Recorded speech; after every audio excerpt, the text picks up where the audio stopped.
Merci beaucoup. Tout d'abord, bonjour à tous et merci de m'avoir invité à parler aujourd'hui. Et donc, je vais vous parler donc de la diversité des pollinisateurs, du fait que cette diversité est menacée et du fait que cette diversité est réellement clé du bon fonctionnement à la fois des écosystèmes naturels et des écosystèmes agricoles. Alors, Bernard a déjà pas mal introduit le sujet, donc je vais passer très très vite sur qu'est-ce que c'est que la pollinisation, donc juste le transfert des grains de pollen de la partie mâle, les étamines, vers la partie femelle des plantes à fleurs, permettant ainsi la reproduction. Donc, on va s'intéresser ici à la pollinisation entomophile, où un animal va être le vecteur de ce grain de pollen. Alors, quelle est l'importance? Je vous disais que la pollinisation était une fonction écosystémique extrêmement importante pour le maintien des écosystèmes naturels. Il y a une étude relativement récente qui a cherché à quantifier le nombre d'espèces de plantes qui dépendent des pollinisateurs pour leur reproduction. Et donc, ils ont estimé ça au sein des angiospermes. Donc, les angiospermes, ce sont les plantes à fleurs. Il y a environ 250 000 espèces à travers le monde. Et les résultats de cette estimation sont que selon les biomes dans lesquels on se trouve, on a entre 70 et 90% des angiospermes qui dépendent des pollinisateurs pour leur reproduction. Donc, comme Bernard le soulignait aussi tout à l'heure, ils ne dépendent pas forcément complètement des pollinisateurs. Certains en ont besoin uniquement pour augmenter leur succès reproducteur, mais ont des solutions de rechange. Mais bon, ça fait quand même une grosse partie de la diversité végétale qui dépend des pollinisateurs. Autre chose, on parle aussi souvent de la pollinisation comme un service écosystémique, c'est-à-dire un service rendu par la nature aux humains. Et ça, la pollinisation est vraiment un bon exemple de service écosystémique avec la production agricole, car, comme le montrait Bernard encore, 70% environ des espèces cultivées à l'échelle mondiale dépendent des pollinisateurs pour soit la production de semences, soit la production réellement agricole. 70% qu'il faut contrebalancer un petit peu en termes de tonnage, en termes de production, car en termes de production, on va plutôt être à un tiers de la production qui dépend des pollinisateurs, car on a les céréales qui ne dépendent pas des pollinisateurs et qui comptent pour une grosse partie de la production mondiale.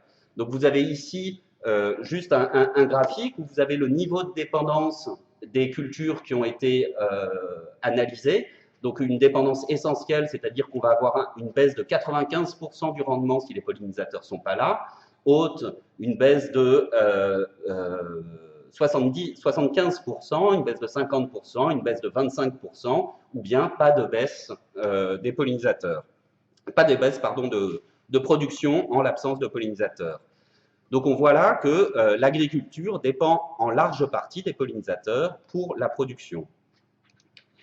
Enfin, de l'autre côté, qui sont les pollinisateurs? Donc, sous nos latitudes, ce sont principalement les insectes, avec notamment les hyménoptères. Donc, on parlait tout à l'heure des 1000 espèces d'abeilles en France. Il y en a environ 30 000 à l'échelle de la planète. Mais il y a également des diptères, donc les mouches, avec les cirphes qui sont pas mal étudiés en termes de pollinisation, les lépidoptères, les coléoptères, et puis sous des latitudes plus tropicales, on va avoir des oiseaux, des lézards, des chauves-souris qui peuvent jouer un rôle aussi extrêmement important. Donc on voit quand même, juste avec cette petite introduction, que la pollinisation est une interaction donc, entre des plantes et des animaux qui est extrêmement diversifiée, tant en termes de plantes impliquées qu'en termes d'animaux impliqués. Une très très grande diversité.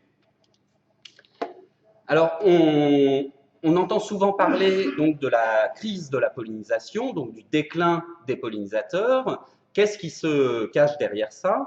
c'est donc la tendance à l'extinction des pollinisateurs. Qu'est-ce qu'on en sait de ça? Le problème, c'est que c'est une question à laquelle il n'est pas facile de répondre, car comment est-ce qu'on peut savoir quelles espèces étaient présentes il y a 50 ou 100 ans?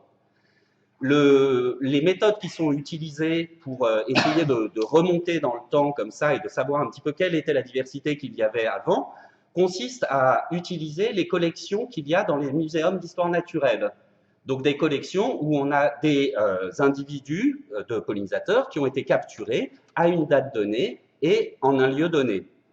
En analysant l'ensemble de ces données, on peut donc avoir une idée de la diversité passée et de la diversité actuelle. Il y a une étude qui a utilisé ce type d'approche, qui a été publiée en 2006 et qui a fait pas mal de bruit, parce qu'elle apportait vraiment les premières preuves vraiment convaincantes du déclin des pollinisateurs. Donc c'est une étude qui a eu lieu en Grande-Bretagne et aux Pays-Bas. Et dans chaque petit carré que vous voyez sur la carte, les auteurs ont des données donc issues des collections des muséums qui sont soit avant 1980, qui sont à la fois avant 1980 et après 1980. La couleur des petits carrés indique les changements de richesse, c'est-à-dire les changements de nombre d'espèces qui ont été observés avant 1980 et après 1980. Donc vous voyez en haut à gauche, pour la Grande-Bretagne, pour les abeilles, on a une majorité de carrés rouges, ce qui indique qu'il y a eu un déclin des pollinisateurs, un nombre moins important d'espèces après 1980. Si on regarde la carte en haut à droite, donc pour les cirfes, ces mouches en Grande-Bretagne, on voit qu'il y a un peu plus de carrés bleus, mais si on fait la moyenne, on a encore une majorité de carrés rouges, ce qui indique là encore une diminution de la diversité des cirfes. Quand on regarde les Pays-Bas, donc les deux cartes du bas, on voit que le patron est similaire pour les abeilles, avec une majorité de carrés rouges qui indique un déclin des pollinisateurs, enfin des abeilles, et par contre, pour les cirfes, on a une majorité de carrés bleus, c'est-à-dire qu'on va avoir une augmentation de la richesse des cirfes depuis 1980 dans les Pays-Bas. Alors, ces données montrent quand même qu'il y a des différences entre groupes de pollinisateurs, mais qu'il semble qu'il y ait un patron plutôt général qui aille vers une diminution de la diversité. Cette étude ne s'est pas arrêtée là, et ce qui a été très fort, c'est qu'ils ont fait la même chose, mais avec des données de plantes, dans les mêmes pays. Et donc, voilà ce qu'ils ont trouvé, c'est résumé dans ce tableau. Vous avez ici, ils ont comparé donc les changements de richesse en plantes avant 1980 et après 1980 pour des plantes qui sont pollinisées par des insectes et qui ont besoin de croisement obligatoirement, qui ne peuvent pas s'autopolliniser, des plantes qui ont besoin de croisement mais qui sont pollinisées par le vent ou par l'eau, et enfin des plantes qui sont capables de s'autopolliniser sans insectes. Et ce qu'ils ont trouvé, c'est qu'en Grande-Bretagne, en comparant ces trois groupes, ils trouvent des différences significatives avec une baisse de la diversité des plantes qui dépendent des insectes, une augmentation de la diversité des plantes qui sont pollinisées par le vent ou par l'eau, et les plantes qui s'auto-pollinisent, qui restent stables. Lorsqu'ils ont fait la même analyse aux Pays-Bas, ils n'ont pas trouvé de différence entre ces trois groupes de plantes. Mais si vous regardez, le patron de changement de diversité aux Pays-Bas est différent de celui en Grande-Bretagne. Ils ont donc changé un petit peu le groupe de plantes sur lequel ils travaillaient, et ils se sont concentrés uniquement sur les plantes pollinisées qui ont une morphologie qui fait penser qu'elles sont pollinisées par les abeilles. Et à ce moment-là, ils retrouvent le même patron avec une baisse de la diversité des plantes pollinisées par les insectes, une augmentation de la diversité des plantes pollinisées par le vent ou par l'eau, et les plantes autopollinisées qui restent stables. Donc on a un déclin parallèle des plantes et des pollinisateurs. Alors, les pollinisateurs disparaissent, mais quels sont les pollinisateurs qui disparaissent? On a vu qu'il y avait une très grande diversité. C'est toujours issu de la même étude, c'est un peu compliqué à lire ce tableau, mais c'est juste les espèces ont été classées en fonction des traits biologiques qu'elles ont. Par exemple, les espèces pour les abeilles, les espèces qui vont avoir des zones d'habitat qui sont grandes ou petites, qui ont une spécificité florale, des espèces spécialistes ou généralistes, etc., etc. La longueur de la langue, le nombre de générations par an. Et les carrés qui sont, quand vous voyez des carrés de couleur, c'est qu'il y a une différence entre les espèces étant spécialistes et les espèces généralistes. C'est-à-dire que les espèces spécialistes déclinent alors que les espèces généralistes augmentent. Donc on voit que que ce soit chez les abeilles ou chez les cirques, toutes les espèces ne sont pas sensibles, toutes les espèces ne disparaissent pas. Il y a certaines espèces qui ont certains traits qui les rendent, qui leur permettent de supporter les perturbations. Alors, qu'est-ce que ça fait, le fait que toutes les espèces ne soient pas sensibles de la même manière aux perturbations? C'est qu'on en vient à un phénomène d'homogénéisation biotique. Qu'est-ce que c'est que l'homogénéisation biotique? Elle est représentée donc ici par ces schémas où vous avez ici, donc c'est toujours le même type d'étude où vous avez des points d'échantillonnage qui sont à différents endroits d'un pays. Et vous avez ici la distance entre les points d'échantillonnage et ici la similarité en termes de composition en pollinisateurs.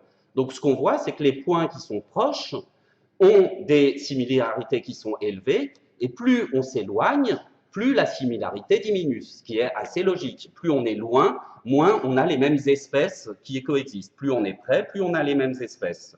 Donc le fait que ces courbes diminuent est normal. Par contre, les différences de couleur entre les courbes sont des différences de temps. Vous voyez ici les 3 périodes qui ont été analysées. Et ce que l'on voit, c'est que ce soit pour les abeilles, donc cette colonne-là, pour les cirques, ici, ou pour les papillons, vous avez une tendance à ce que la courbe noire se trouve en dessous de la courbe grise, qui se trouve en dessous de la courbe rouge, et la courbe rouge a une pente moins forte. Donc, ce qui veut dire que plus le temps passe, actuellement, moins on a de différences entre les communautés, même quand elles sont éloignées les unes des autres. C'est-à-dire qu'on retrouve exactement les mêmes espèces partout. Il y a moins de différences de composition entre différents endroits. Pour illustrer un petit peu ce phénomène de simplification des communautés de pollinisateurs, ici une étude en Suède qui est assez exceptionnelle parce que on a des données sur l'abondance des pollinisateurs, pas simplement leur présence, et ça sur un très long pas de temps. Et ce que vous voyez, donc vous avez ici la carte de la Suède avec les différents points d'échantillonnage, et vous avez ici la composition en espèces de bourdons des communautés. Et vous voyez qu'au cours du temps, on passe par des communautés qui sont relativement riches, avec différentes espèces qui sont relativement abondantes, à des communautés actuellement qui sont complètement dominées par une ou deux espèces, et les autres espèces étant extrêmement rares. Donc on a bien une homogénéisation, une simplification des communautés. Et ce qu'il y a d'assez incroyable avec cette étude, c'est que ces échantillonnages de bourdons ont été faits en fait sur des champs de semences de trèfle rouge. Et donc, en parallèle de ces données sur la composition des communautés, on a des données sur le rendement en graines de ces trèfles. Et ce que l'on voit, c'est ici, vous avez le rendement en fonction du temps. On voit donc qu'il y a une baisse de rendement depuis les années 70. Et ici, vous avez la variabilité temporelle du rendement en fonction du temps. Donc, la variabilité temporelle, c'est à quel point le rendement est variable d'une année sur l'autre. Et on voit que cette variabilité temporelle augmente avec le temps. Donc, cette simplification des communautés est reliée à la production de graines et la variabilité temporelle de cette production de graines. Alors, ce type d'études, il y a eu beaucoup d'études comme ça qui se sont focalisées sur une espèce agricole et qui ont essayé de regarder les liens entre paysage, pollinisateur et rendement. Vous avez ici une méta-analyse, c'est-à-dire une étude qui reprend les résultats de différentes études, ici 23 études différentes, et les résultats obtenus sont toujours un petit peu du même style, c'est-à-dire que vous avez ici la distance du champ qui est étudié aux habitats semi-naturels, donc des champs ici qui sont proches d'habitats semi-naturels, des champs qui sont loin d'habitats semi-naturels. Vous avez ici la richesse en pollinisateurs, donc le nombre d'espèces. Vous voyez qu'il diminue avec la distance aux habitats semi-naturels. Vous avez ici la fréquence de visite, c'est-à-dire le nombre de visites par les pollinisateurs. Vous voyez que lui aussi diminue avec la distance aux habitats semi-naturels et il diminue un peu plus vite que la richesse. Et vous avez ici le succès reproducteur, la production de graines ou de fruits. Et ici, il y a une tendance négative qui, dans cette étude, n'était pas significative, mais depuis, il y a d'autres études qui ont eu plus de données pour tester cet effet. Et maintenant, cet effet de la distance aux habitats semi-naturels sur la production de fruits ou de graines est montré de façon significative. Il y a bien une diminution de la production de graines et de fruits. Alors, l'ensemble de ces études qui se focalisent sur une espèce cultivée en général et qui regardent l'importance de la diversité des pollinisateurs, ce sont des études qui sont un petit peu qui peuvent être schématisées comme ça, une plante et son cortège de pollinisateurs. Cependant, on a vu qu'il y avait énormément de plantes qui dépendent des pollinisateurs, donc on a en fait non pas une seule plante ici, mais on a toute une diversité de plantes et une diversité de pollinisateurs.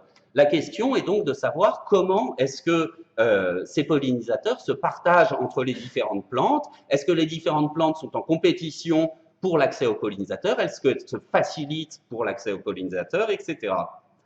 Donc, pour apporter quelques éléments de réponse sur l'organisation des communautés plantes pollinisateurs, je vais juste revenir très rapidement sur un peu un historique en biologie de la pollinisation, car historiquement, donc, en biologie de la pollinisation,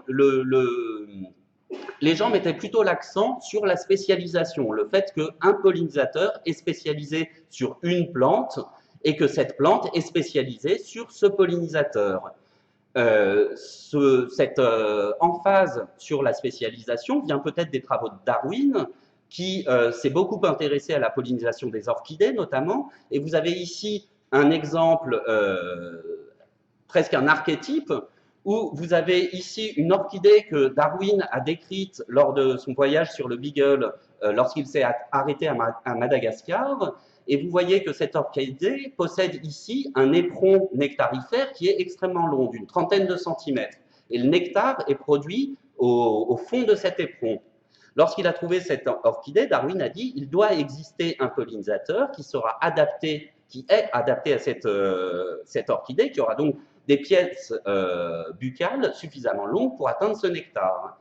Malgré ses recherches, il ne l'a pas trouvé, mais d'autres naturalistes, quelques années après, prospectant Madagascar, ont trouvé une espèce de papillon de nuit qui possède effectivement une trompe de 30 cm de long et qui pollinise cette orchidée. Donc on a bien cette idée vraiment d'une clé et une serrure avec une spécialisation extrême.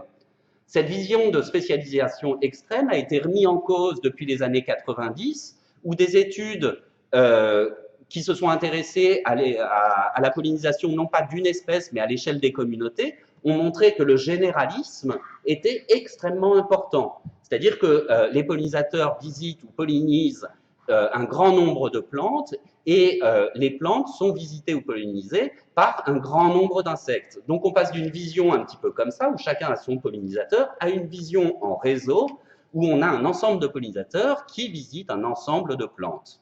Alors on peut se dire, bah, d'accord, tout le monde visite tout le monde, qu'est-ce qui se passe? Qu'est-ce que ça nous apporte?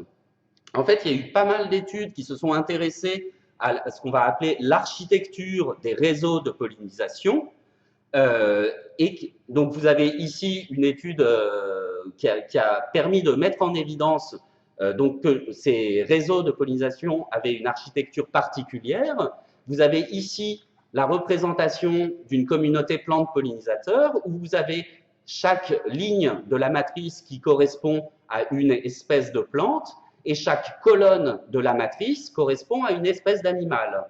L'intersection d'une ligne et d'une colonne est noire si l'animal interagit avec la plante et est blanche s'ils n'interagissent pas. Ce que vous voyez, c'est que, ici c'est une communauté naturelle qui a été observée, vous voyez que l'ensemble ou la majeure partie des interactions, des carrés noirs, peut se regrouper dans un des triangles de la matrice. Donc vous avez ici une représentation schématique de cette structure emboîtée, comparée à une structure aléatoire qui a le même nombre d'interactions, etc., mais qu'on ne peut pas ranger dans un triangle de la matrice. Qu'est-ce que ça nous apprend, cette structure emboîtée? Tout d'abord, qu'il y a un continuum entre espèces spécialistes et espèces généralistes. Cette plante ici est spécialiste. Elle n'interagit qu'avec un seul pollinisateur. Cette plante ici est généraliste. Elle interagit avec l'ensemble des pollinisateurs. Si on prend les animaux, les pollinisateurs, on a la même chose. Ce pollinisateur est spécialiste, ce pollinisateur ici est généraliste, et on a le continuum entre les deux. On a des espèces assez spécialistes, des espèces assez généralistes, etc. Une autre chose qui est assez intrigante, c'est la spécialisation asymétrique. C'est-à-dire qu'une espèce qui est spécialiste, cette plante qui est spécialiste, elle est spécialiste d'une espèce qui elle-même est généraliste. De même, ce pollinisateur qui est spécialiste, il est spécialiste d'une espèce qui est généraliste. Donc on a comme ça un spécialiste et spécialiste d'une espèce généraliste. Donc ce qu'il apparaît là, c'est que ces interactions spécialistes-spécialistes, elles existent, mais ce sont vraiment des exceptions. Alors, je vais passer ça parce que je crois que le temps passe. Et je vais vous parler un petit peu de ces approches de réseau dans le cadre donc de la pollinisation des cultures. Donc, vous avez ici une autre représentation de réseau de pollinisation où, cette fois-ci, les rectangles en bas, ici, correspondent aux espèces de plantes. La largeur du rectangle correspond à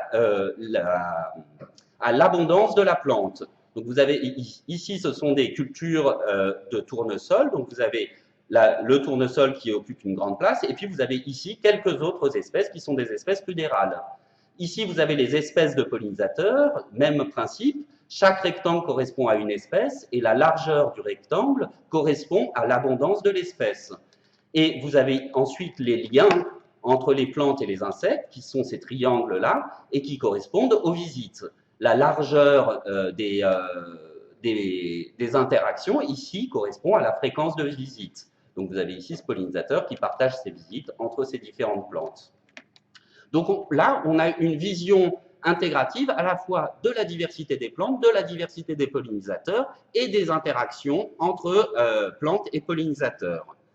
Cette étude donc, est sur la pollinisation du tournesol et où ils ont échantillonné donc les pollinisateurs présents au sein des champs de tournesol et ils ont échantillonné aussi la diversité de plantes au sein des champs de tournesol.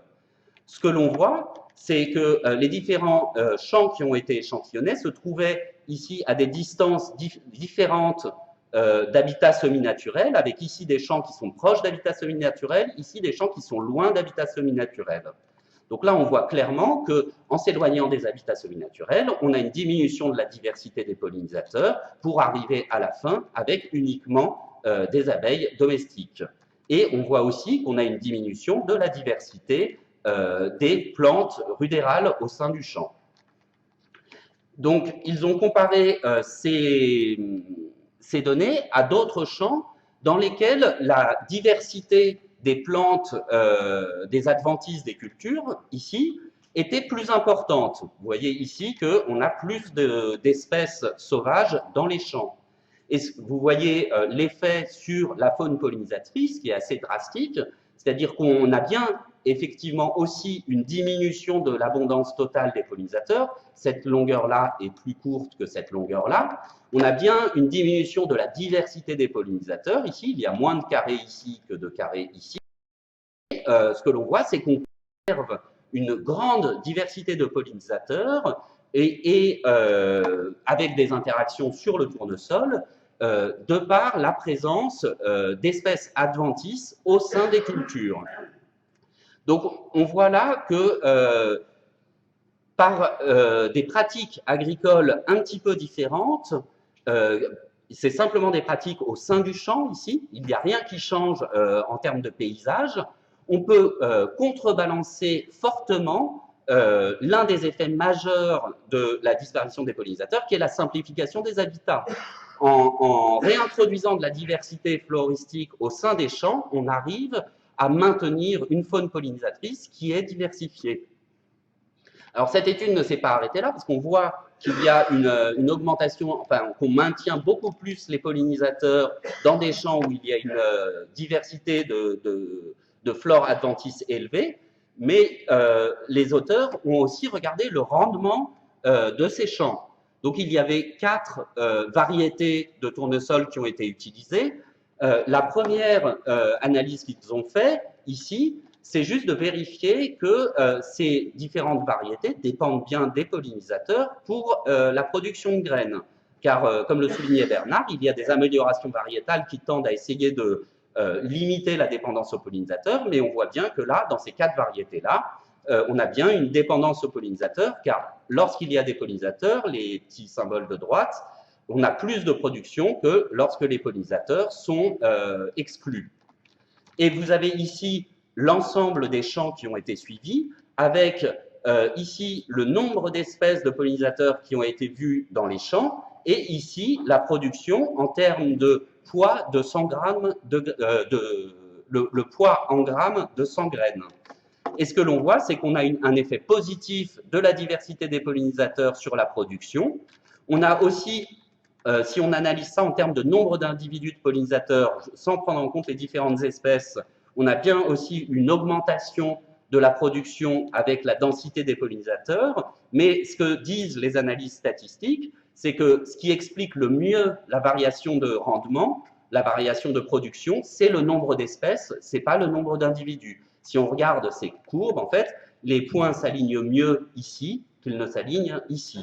Donc il semble bien que ce soit la diversité des pollinisateurs qui a un rôle sur la production et non pas la simple densité. Pour terminer, je voudrais vous présenter une étude qui est, je pense, assez importante, car la majeure partie des études qui sont faites sur les pollinisateurs s'intéressent aux abeilles. Quand je dis abeilles, c'est abeilles sauvages. Mettons de côté, enfin, abeilles domestiques et abeilles sauvages. Quelques études s'intéressent aux cirques aussi, mais c'est tout. Or, on a vu que la diversité des pollinisateurs était bien plus grande que ça, notamment chez les diptères, chez les coléoptères, etc.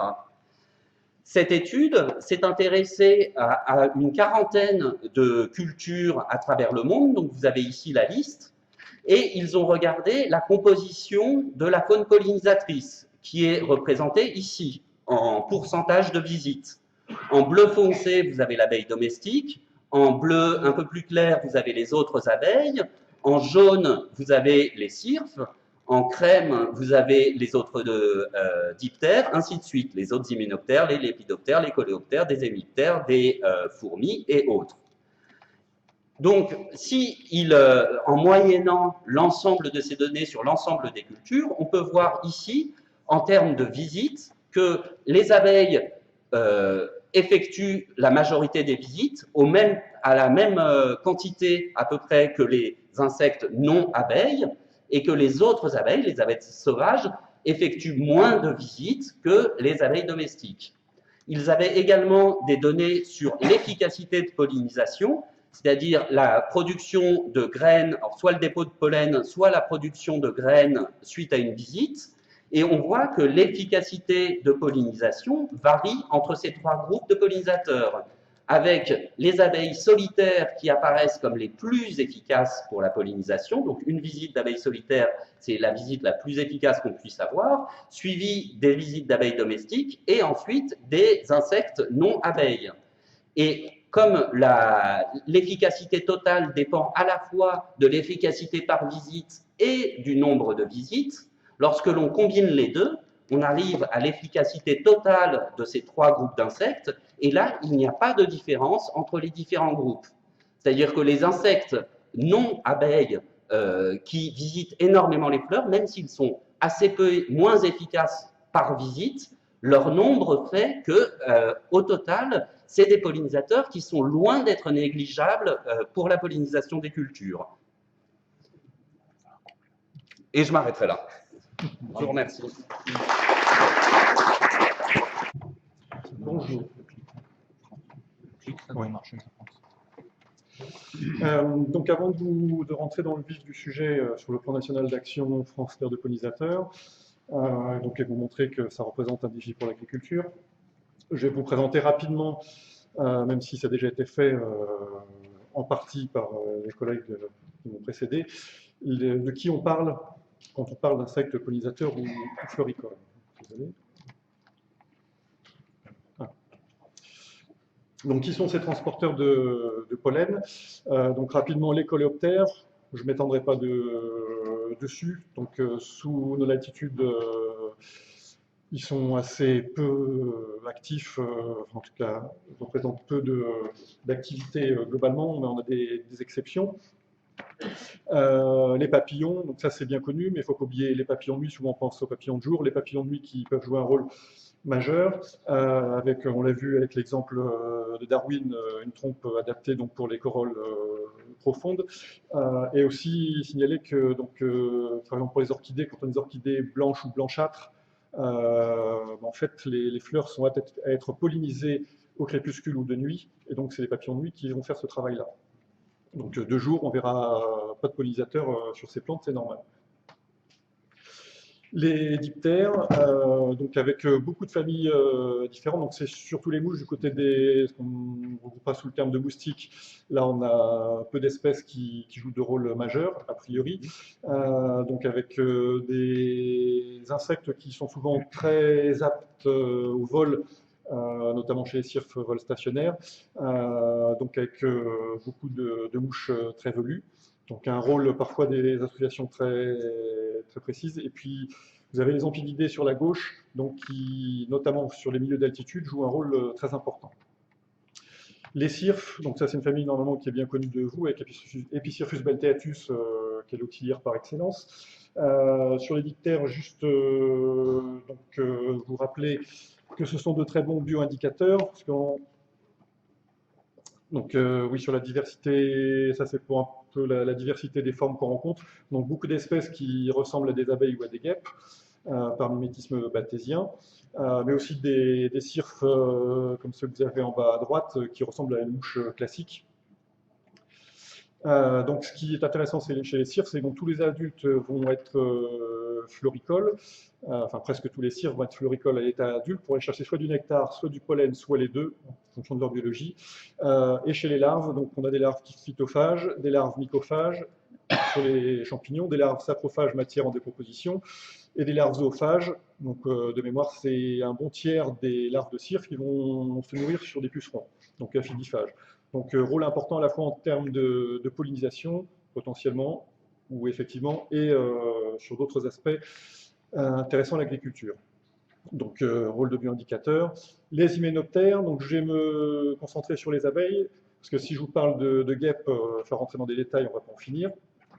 Mais des guêpes peuvent être importantes. Il y a pour l'Ophrys de l'Aveyron, par exemple, c'est le mâle d'une espèce de guêpe qui va effectuer une pseudo-copulation avec cette orchidée-là pour permettre sa reproduction.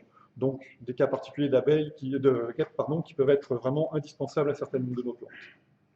Donc les abeilles sauvages, un petit florilège de diverses espèces. Vous insistez sur le fait qu'on a des abeilles à langue courte, des abeilles à langue longue, sachant qu'une petite abeille à langue longue peut avoir une langue plus courte qu'une grande abeille à langue courte.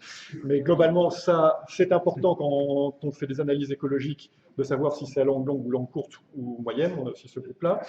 Donc voilà, ça c'est pour illustrer un peu les abeilles. Donc en termes d'aspect, sachant qu'une de nos plus petites espèces, c'est celle que vous avez au milieu à gauche, et puis dans les plus grandes, vous avez celle du milieu en haut. Donc qu'est-ce qui permet de reconnaître une abeille? Malheureusement, ce n'est pas évident sur le terrain. Quand vous avez une femelle, donc photo en haut à gauche, là, voilà. Ici, vous distinguez une brosse de poils, en fait, qui est à la base des pattes arrière chez les andrènes, et vous avez les pattes arrière avec donc des poils qui permettent de récolter, d'agglomérer ce pollen. Donc vous avez aussi des poils branchus, c'est typique, ça les distingue des autres hyménoptères, mais ça, d'ailleurs Bernard l'a illustré une fois précédente, mais on ne l'a pas vu. Mais donc, alors chez les autres hyménoptères, les poils sont simples, donc ce qui permet d'agréger le pollen plus facilement. Vous avez donc les pattes arrière qui sont chez la plupart des espèces élargies, sauf chez les espèces coucou, je vais y revenir.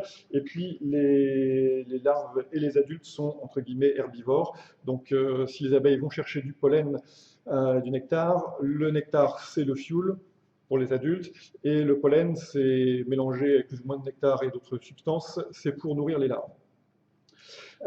Donc vous avez des espèces sociales, même chez les abeilles sauvages, comme les bourdons, certaines halictes. Vous avez la grosse majorité des espèces qui sont solitaires. Vous avez, donc, je vous ai dit, des espèces coucou, donc les femelles ne vont pas aller chercher de pollen pour s'occuper d'alimenter leur progéniture. Elles vont simplement parasiter le nid d'une autre espèce. Et puis, vous rappelez brièvement les 3 besoins essentiels d'une population d'abeilles sauvages pour survivre. Il faut qu'elle ait des ressources alimentaires, donc ça c'est bien connu.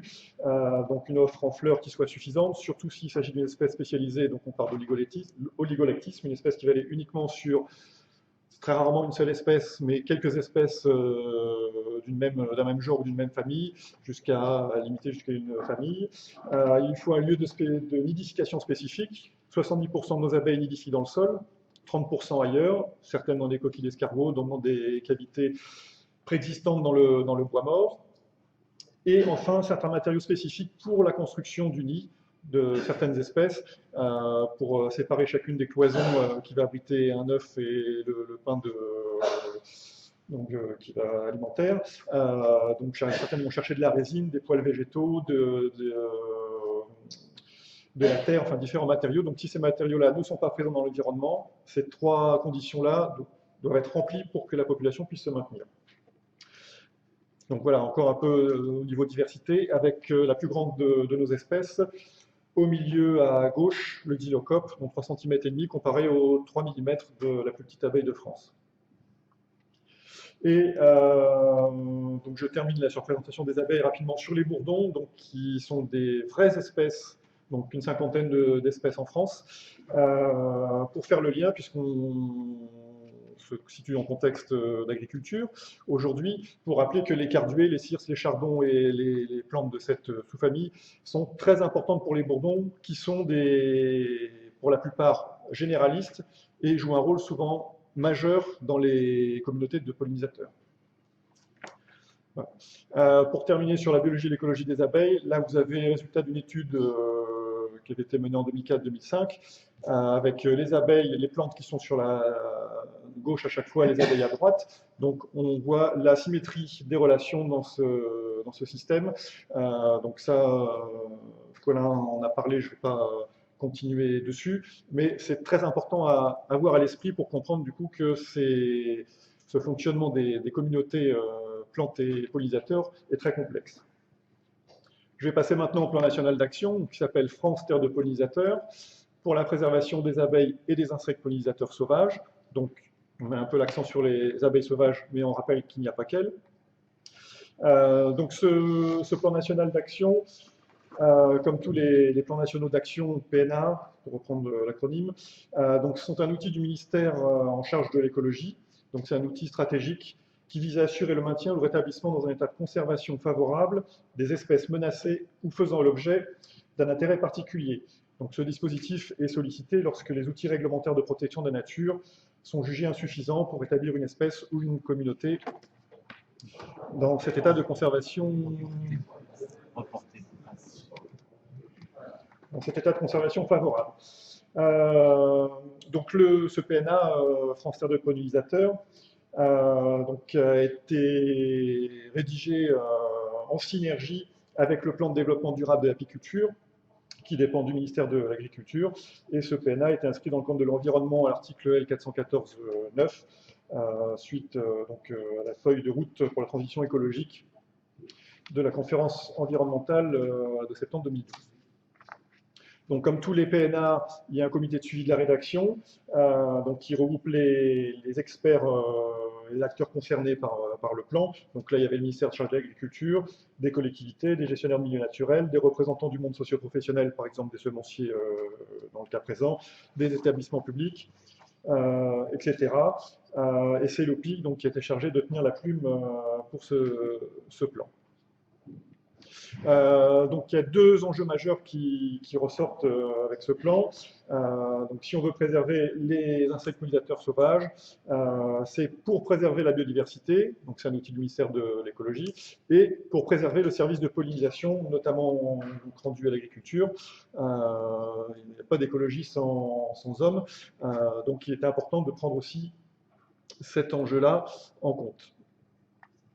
Donc ce plan national d'action constitue une nouveauté, une originalité par rapport aux autres PNA, c'est qu'il concerne un groupe fonctionnel d'espèces. D'habitude, les PNA, ça concerne une espèce ou un petit groupe d'espèces. Là, c'est le groupe fonctionnel qui nous intéressait, et donc vise non seulement à maintenir et à restaurer les espèces d'insectes pollinisateurs jugées en état de conservation défavorable, mais aussi les communautés qu'ils constituent. Donc là, maintenant, vous comprenez bien avec les présentations précédentes qu'il est important de s'attacher à la communauté, pas simplement à quelques espèces. Donc, on a défini une vingtaine d'actions au total pour faire en sorte que la France demeure bien une terre de pollinisateurs. 5 grands types d'actions concrètes. Et à chaque fois, je vais vous décliner un peu ce qui concerne directement l'agriculture. La première, diminuer significativement l'utilisation des pesticides de synthèse, herbicides et insecticides, tant en quantité qu'en surface. Donc ça concerne surtout l'action 13 de ce plan. Donc là, en gros, c'est surtout réussir Ecophyto. Si on arrive à faire ça, ce sera déjà une belle marge de progrès. Donc ça passe aussi par encourager tout ce qui est technique alternative. On entend par alternative des méthodes culturales autres qu'habituelles, tout ce qui est lutte biologique, l'utilisation des produits de biocontrôle, des méthodes non chimiques de lutte contre les adventices, etc. Oui, peut-être juste dire aussi, dans les actions qui sont proposées, on ne rentre pas forcément dans le détail de certaines choses qui sont proposées, parce que l'idée c'est aussi de faire confiance aux acteurs, de reprendre à leur compte ces objectifs et les décliner avec leurs propres recettes. Deuxièmement, augmenter la ressource florale sauvage dans tous les espaces verts, agricoles et naturels. Donc là, il s'agit de laisser s'exprimer spontanément la flore sauvage, soit des prairies fleuries, des bocagères, des friches abécicoles, etc. Dans les outils concrets, par exemple, on propose de réaliser une fiche d'autodiagnostic simple pour les agriculteurs, pour qu'ils puissent eux-mêmes évaluer les ressources présentes en termes d'habitat, de ressources florales, etc., qui sont présentes effectivement soit sur l'exploitation, soit sur leur territoire, de façon à s'auto-évaluer et de trouver eux-mêmes les marges de progrès. Et c'est aussi le développement de filières de semences et de plants indigènes, donc pour éviter qu'on ait des problèmes d'introgression, de pollution génétique, avec des choses qui sont parfois proposées, ça part de bons sentiments, mais on n'a pas forcément des choses semées ou plantées toujours très pertinentes. Donc le but, je caricature, c'est d'essayer d'éviter de rester dans ce type de paysage où si vous êtes un bourdon avec un rayon d'action potentiel de 3 km pour atteindre le boisement que vous avez au fond à droite ou à gauche à l'horizon, il vous faut quand même déjà avoir pu butiner un certain nombre de plantes et avoir fait le plein de nectar pour passer sur des paysages, même en grande culture, où on est au moins des bandes enherbées, même si ce n'est pas non plus ce qu'il y a de plus formidable là, mais on a quand même de la ressource florale présente à minima pour les insectes pollinisateurs. Troisièmement, mobiliser les acteurs à travers les professions agricoles, forestières, les métiers de l'environnement et les gestionnaires d'espaces verts et naturels. Donc là, il s'agit de promouvoir des démarches visant à mieux faire connaître les pollinisateurs sauvages, ça correspond à l'action 8 du plan. Donc par exemple, le réseau Apiform, Bernard pourra vous donner des précisions après, donc il y a un réseau d'observation et de formation sur les abeilles et la pollinisation au sein des exploitations agricoles, des établissements publics locaux d'enseignement et de formation professionnelle agricole, en gros les lycées agricoles. C'est promouvoir le suivi photographique des insectes pollinisateurs, le SPIPOL, et c'est le promouvoir aussi, ce qui est fait de bien au sein de l'Observatoire agricole de la biodiversité.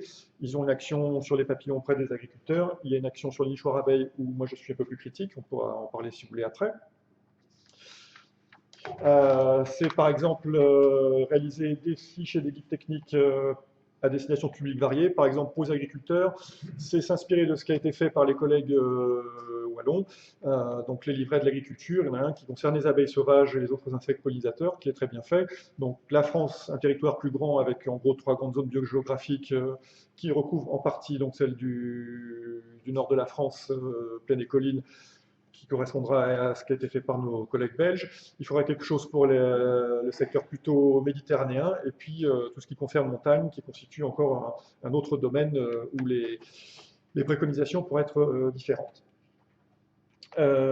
C'est aussi conforter et étendre l'animation du concours général agricole des prairies fleuries à l'ensemble du territoire métropolitain, ce qui n'est pas le cas aujourd'hui, qui se révèle être un outil très pertinent, puisque là, c'est les agriculteurs qui eux-mêmes proposent leurs solutions pour arriver à avoir des prairies le plus fleuries possible.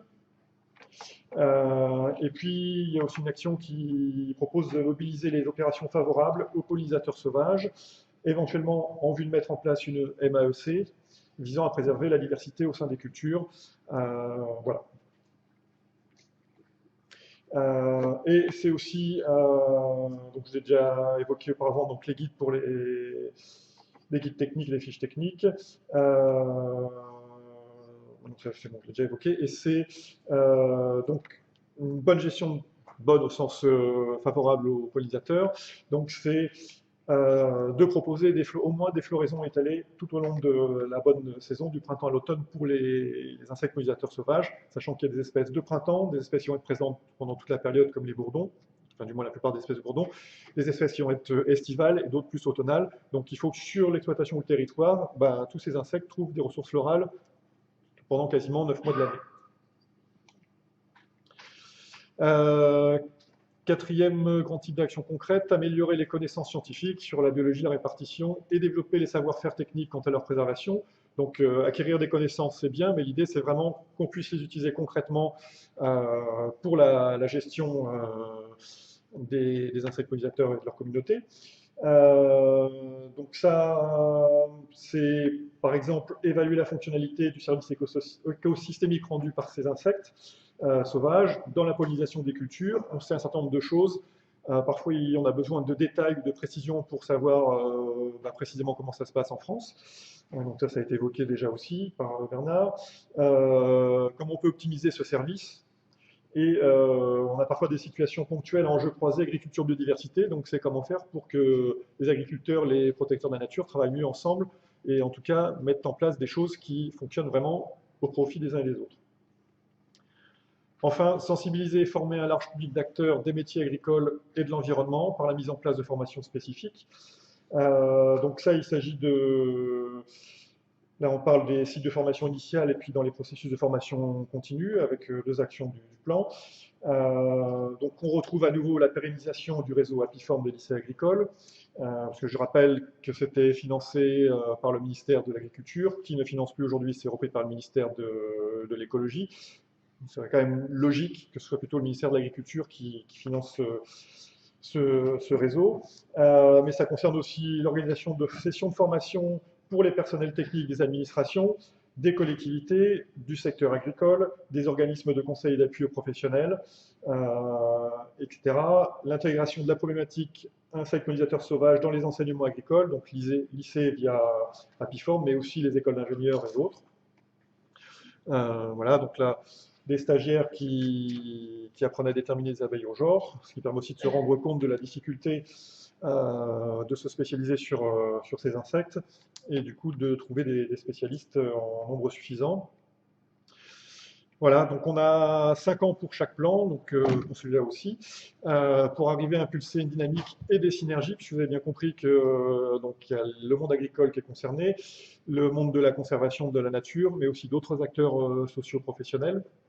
Donc il s'agit d'arriver à faire travailler tout le monde ensemble, sachant que les financements sont dans une période difficile pour tout le monde, et que ça compte aussi. Voilà, donc je vous invite à y participer à votre niveau, que ce soit au niveau personnel ou au niveau de structures pour lesquelles vous travaillez ou que vous représentez. J'ai amené avec moi 5 exemplaires, on n'en a pas beaucoup, donc si vraiment ça peut vous être utile, je peux vous donner un exemplaire papier, mais il est facilement trouvable sur Internet en téléchargement. Voilà, et je vous invite à aller le lire, vous apprendrez plein de choses. Et merci de relayer aussi le fait qu'il soit maintenant effectif, parce qu'il y a eu beaucoup de communication il y a à peu près 1 an par le cabinet de la ministre, mais alors que le document n'était pas encore final, n'était pas encore validé. Donc maintenant c'est bon, vous pouvez le diffuser. Merci.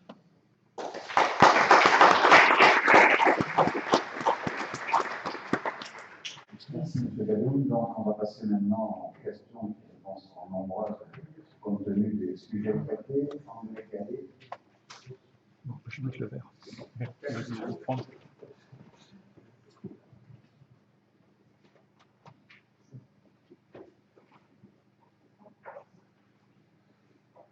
Une question qui s'adresse aux observateurs, c'est que je n'y vois pas clair avec les statistiques qui ont été données sur l'importance économique des pollinisateurs. Je vais prendre quelques chiffres qui ont été donnés. M. Descoings nous dit 320 milliards d'euros par an de contribution des pollinisateurs à la production agricole. Alors, contribution à la production, est-ce que ça veut dire c'est bien perte si on perdrait les pollinisateurs? Et d'autre part, quel pourcentage ça fait de la production agricole? Une question qui m'aurait intéressé de relativiser cette somme qui est quand même impressionnante, bien sûr.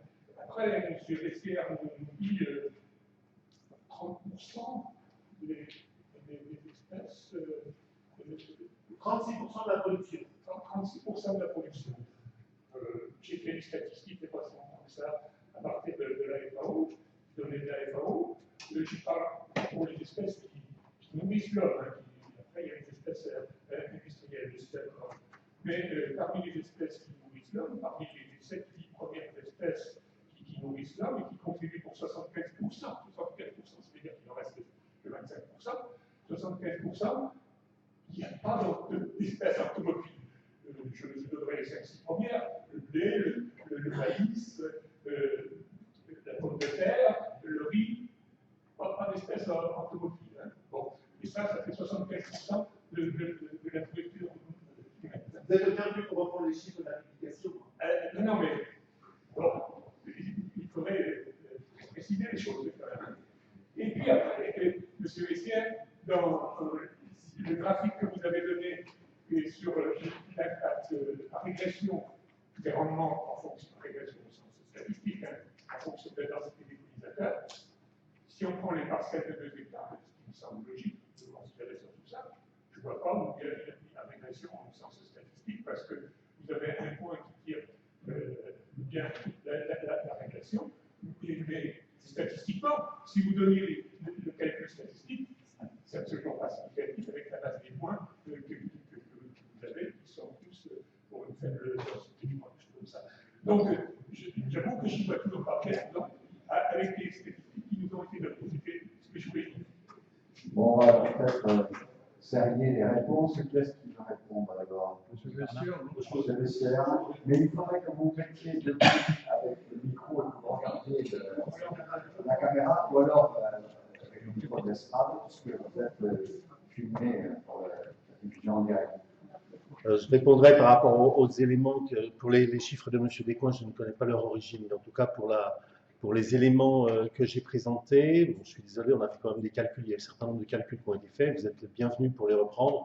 Toutes les valeurs sont présentées dans les annexes de la publication, aussi bien celles dans les proceedings qui donnent les 65, je crois que c'est 64% 70% des espèces et les 36% en volume. C'est les productions alimentaires qui sont responsables qui sont commercialisées. Ça a été fait sur la base des statistiques de la FAO en 2005. Donc vous pouvez reprendre ces chiffres. Je comprends que... Sur les statistiques 2015, si vous avez les statistiques 2015 de la FAO, vous êtes bien le premier. Mais bon courage, ce n'est pas les mêmes quand même. En ce qui concerne la publication dans Science, si vous retirez le point, je suis d'accord qu'il y a un point qui effectivement semble très important. On a refait les calculs sans ce point. La pente reste significative. C'est publié dans Science, ça a quand même été relu par un certain nombre de personnes qui nous ont aussi questionné sur la partie statistique.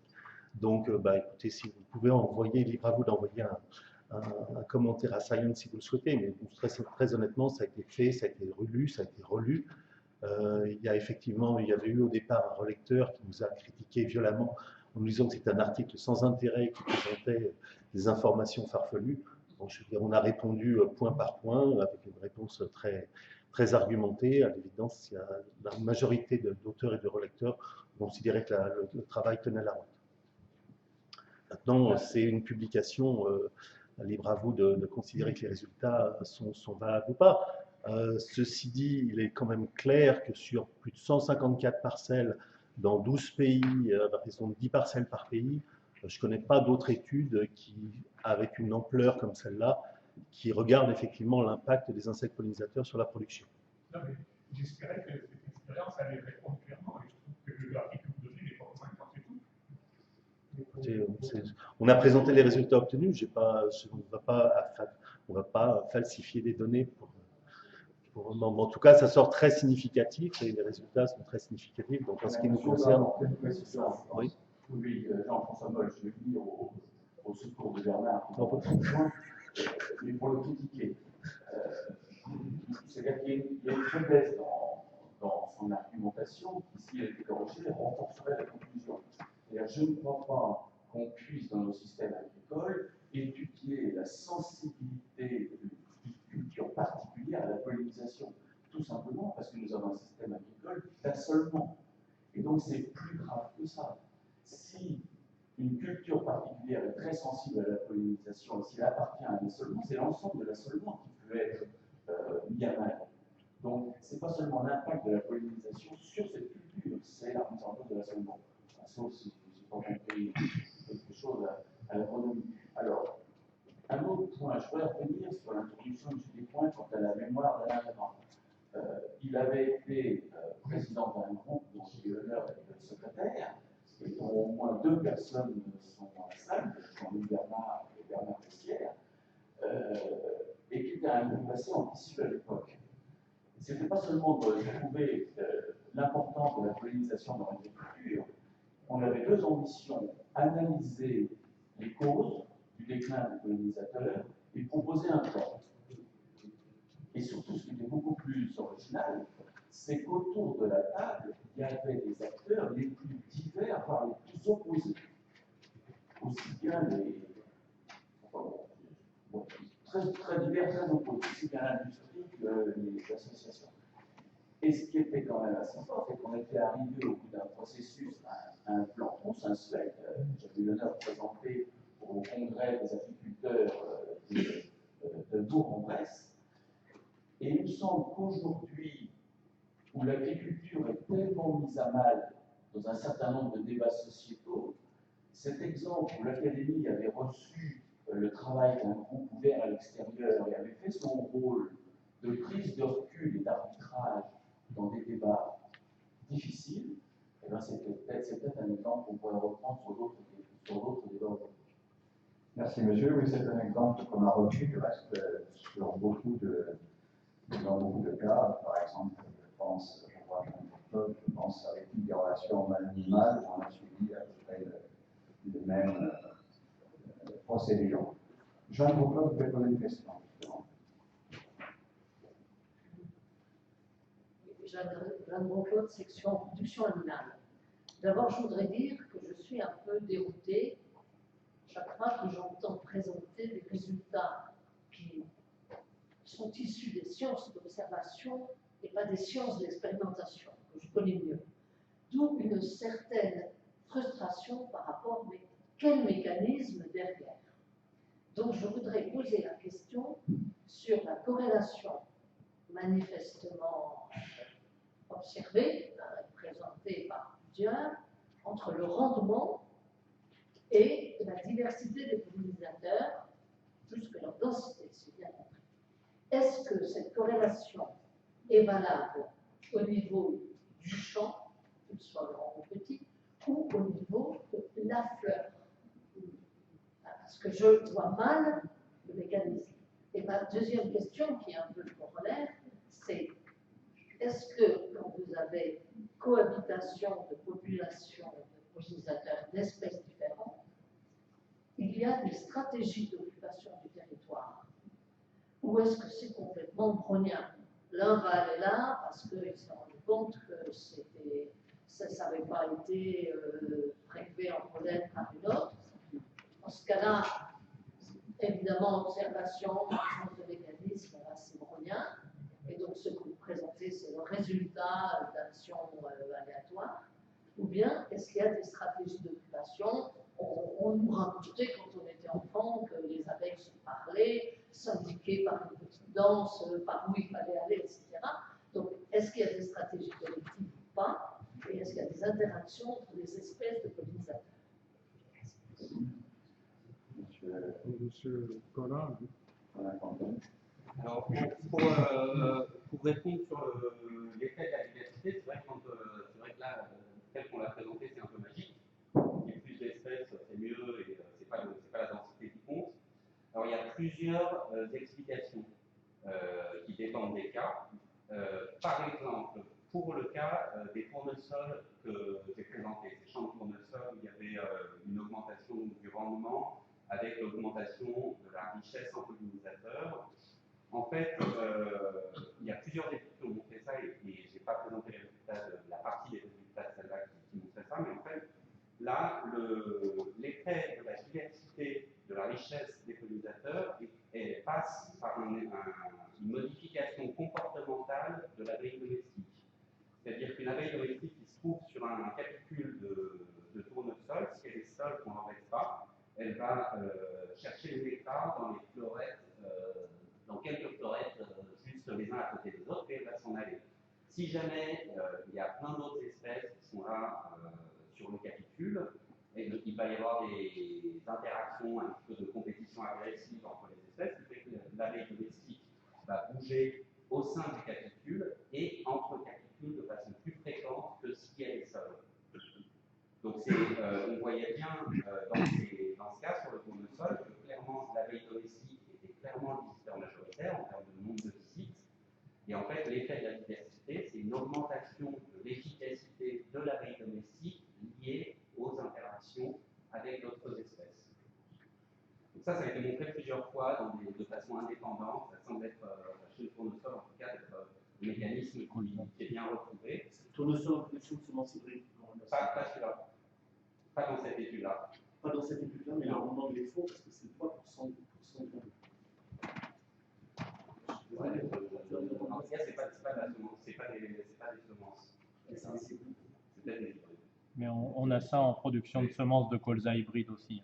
C'est des comportements d'évitement quand une des fleurs est occupée, des comportements d'évitement par les abeilles. Ouais. Alors ensuite, il y a d'autres, donc ça va être des phénomènes comportementaux. Par exemple, si on prend la fraise, on va avoir des espèces de pollinisateurs ne vont pas polliniser les mêmes fleurettes que la fleur. Et on va avoir, si je vais me tromper, et il me semble que les bourdons ont plutôt tendance à visiter le dessus, alors que les abeilles solitaires le bord. Ce qui fait que, et comme il faut que la pollinisation soit relativement homogène pour avoir des fraises qui soient belles et qui soient vendables, là encore, on a un effet de la diversité. Cet effet où on a différentes espèces qui ne visitent pas exactement les fleurs de la même façon, ça existe aussi au sein d'une plante ayant différentes fleurs. Par exemple, on va avoir des espèces d'abeilles qui vont polliniser plutôt les fleurs qui sont bien au soleil, bien au-dessus, d'autres qui vont polliniser les fleurs qui sont plutôt en dessous. Donc, c'est des comportements comme ça qui sont différents. Ensuite, il y a des sensibilités différentes entre espèces aux conditions climatiques. Donc, on va avoir des espèces qui vont être efficaces quand il fait pas beau, quand la température est relativement basse, des espèces qui sont efficaces quand la température est élevée. Si on n'a pas les espèces qui sont efficaces quand la température est faible, on a de la pollinisation que quand les températures sont élevées. Donc, on a comme ça des différences de comportements, de visites, de types de visites entre espèces, qui fait que les deux individus ne sont pas les mêmes. Donc, ils ne remplissent pas la même fonction. Merci. Monsieur Vessière, oui. Je vais ajouter juste un tout petit complément. Il y a un élément que nous avons pas donné tout simplement par manque de temps. Il y a une différence fondamentale entre les abeilles sauvages et les abeilles activées, en fait, les bourdons et les abeilles domestiques. Les bourdons et les abeilles domestiques agrègent le pollen avec du nectar dans des pelotes. Là, vous trouvez dans le magasin de l'équipement. Ce pollen n'est plus disponible pour la pollinisation. Alors que les abeilles sauvages, pour la plupart, n'agrègent pas le pollen avec du nectar, elles doivent être sec.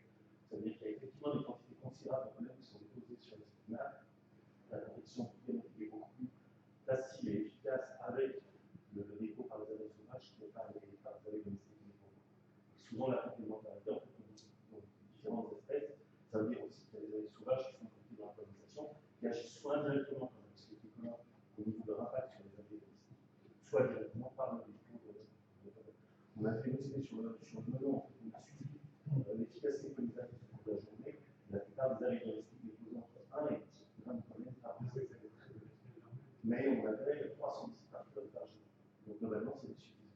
Et je pense que ça, la différence, c'est ça qu'on va jamais tester. Je pense que si on mettait 1000 grammes de pollen en une fois par rapport à des grammes de pollen 10, des dépôts de grammes de pollen pour la journée, je pense que la compétition gagne. Vous avez raison, au niveau des mécanismes, on est encore très loin de comprendre. Merci Jean-Luc Bernard, vous demandez la parole, ensuite Dominique Bernard. Bien, je ne sais pas qui peut répondre à la question, c'est une question un peu, pas méchante, mais tordue. C'est-à-dire, vous avez beaucoup insisté sur l'importance de la diversification floristique du paysage. Et je crois que, même sans être un spécialiste des abeilles, on peut être d'accord avec vous, parce qu'on a eu le même type de discussion pour le gibier et la diversité des insectes dans le milieu qui pourraient nourrir notamment les oiseaux. Ma question est un peu la suivante. Je voulais avoir votre sentiment sur ce que j'appellerais un peu le paradoxe du chardon. Aujourd'hui, un agriculteur qui a des chardons en bordure de champ, il a l'obligation de les détruire. Et vos photos nous ont montré abondamment que sur les chardons, on trouve vraiment beaucoup d'hyménoptères. C'est pas intéressant. Donc, cet agriculteur, on l'oblige à les détruire. Et il les détruit en général d'autant plus volontiers qu'on lui retire des herbicides qui lui permettraient de contrôler le chardon à l'intérieur du champ.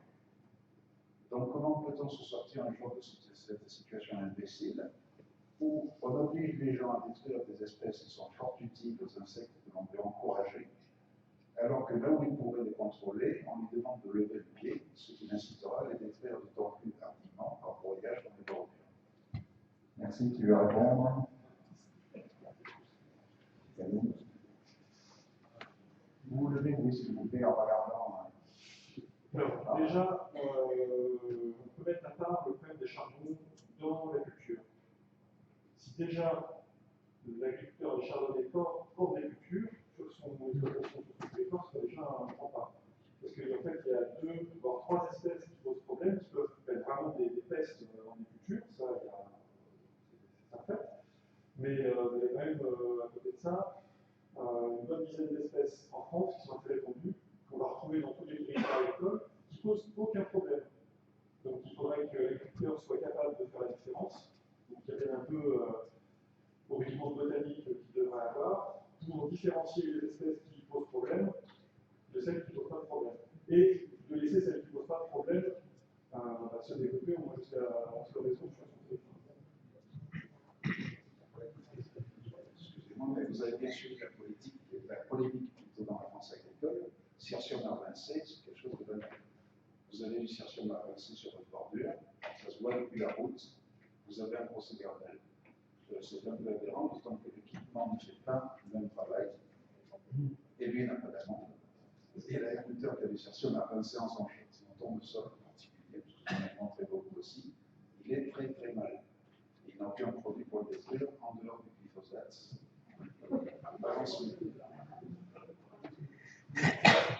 C'est aussi un problème de culture. Effectivement, comme c'est dans le code rural, voilà, c'est un code à tout le monde. Effectivement, ceux qui ne sont pas assujettis directement au code rural, ils arrêtent autrement parce qu'ils ne sont pas obligés d'intervenir. Donc c'est un problème à la fois culturel, juridique, et ça passe aussi par l'éducation pour qu'à l'avenir, comme tout texte juridique, après l'interprétation qu'on en donne. C'est d'arriver à ce que cette interdiction soit interprétée pour dire que le problème c'est les chardons, c'est des espèces qui vont poser problème à l'agriculture, donc ceux-là effectivement il faut intervenir. Après il y a des discussions sur les moyens à mettre en œuvre, mais déjà si les espèces qui ne posent pas de problème, on pouvait les laisser se développer normalement, ce serait déjà un grand bien pour les pollinisateurs, parce que effectivement, juste pour en laisser sur les bourdons, la plupart de ces espèces-là sont floraison plutôt tardive par rapport à l'ensemble de la flore, et que c'est le moment où chez la grande majorité des espèces de bourdons, vous avez la production des sexués. Donc vous avez une ressource florale qui est déjà moins abondante à cette époque-là, quand les carpelés sont en fleurs. Donc si en plus vous supprimez les carpelés, on arrive à un étranglement. Donc des populations de mâles ont du mal à survivre, et donc aussi des problèmes génétiques par la suite on maintient des populations de bourdons. Merci. Dominique, vous avez des questions à poser.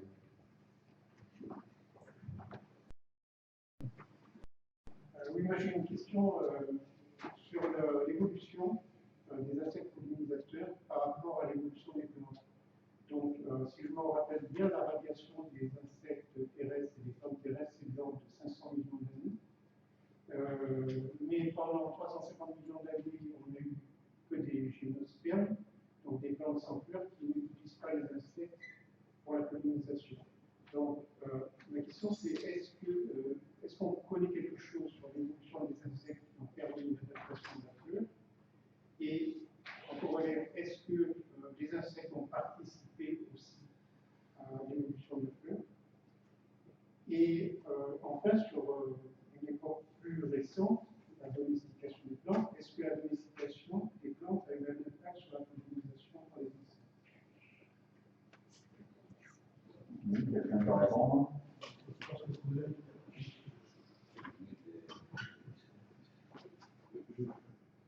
Donc sur la diversification des plantes à fleurs et la diversification des insectes pollinisateurs, je ne suis pas spécialiste du domaine. Ce que j'en sais, c'est qu'il y a quand même quelques travaux qui montrent que la diversification notamment des abeilles et des angiospermes était à peu près au même moment. Donc, ce qui est un argument pour dire que ça a été que l'un et l'autre se sont influencés. Je ne saurais pas dire, j'aurais pas tellement plus de matière là-dessus. Après, de dire que l'évolution des fleurs dépend des pollinisateurs, ça c'est sûr que c'est vrai, c'est-à-dire qu'il y a des études à beaucoup plus petite échelle où on a des changements de faune pollinisatrice dans l'aire de répartition d'une plante, et on a des changements de faune pollinisatrice avec notamment des communautés qui ont des pièces buccales plus longues à un endroit et plus courtes à un autre, et on voit la même adaptation dans l'espace de la même espèce de plante qui a des corolles plus ou moins longues. Donc il y a clairement une coévolution entre plantes et pollinisateurs. Ce qui est compliqué, c'est que comme ce ne sont pas des interactions spécialistes, les pressions de sélection pour la plante pour avoir par exemple une corolle plus longue ou une corolle plus courte, les pressions de sélection pour changer la morphologie de la plante, elles vont être tirées par plein d'espèces. Une espèce, parce que vu qu'elle est visitée par plein d'espèces, qui ont des troncs de tailles différentes, ça va être tiré de tous les côtés, et du coup, ça comprend vraiment dans quel sens les choses sont tirées dans ces systèmes où on a beaucoup de généralistes, où on a beaucoup des réseaux complexes d'interaction, c'est pas très facile. Et la domestication? Et l'impact de la domestication sur la perte de pollinisation par les insectes pour répondre à... Alors, l'impact de la domestication, ce que ça m'évoque, moi, c'est que avec la domestication, on accède aux problèmes des espèces domestiques, c'est-à-dire qu'on va avoir des espèces qui sont élevées, concentrées avec des très fortes concentrations, un rucher avec énormément de ruches très proches les unes des autres, et ça, c'est propice au développement d'épidémies, au développement de maladies, avec maladies qui peuvent se distribuer sur les espèces sauvages. Enfin, ça peut être des foyers, les espèces domestiques peuvent être des foyers de début d'épidémie qui se retrouvent dans les espèces sauvages. Donc ça, il y a des exemples qui commencent à montrer ce type de choses chez les abeilles, avec des liens où on voit qu'il y a les mêmes virus chez les abeilles domestiques et chez des abeilles sauvages. Donc il y a bien des passages comme ça, la même chose chez le bourdon aussi, où on voit ça. Et l'autre chose, donc il y a ces problèmes de maladies, de pathogènes, et l'autre chose, c'est aussi un problème qui est relié, qui est un problème d'espèces invasives, c'est-à-dire que les espèces qui sont domestiquées sont très peu nombreuses, elles proviennent de très peu d'endroits. Maintenant, l'abeille domestique, on la retrouve partout dans le monde, et donc elle peut devenir considérée comme une espèce invasive. C'est le cas notamment des bourdons,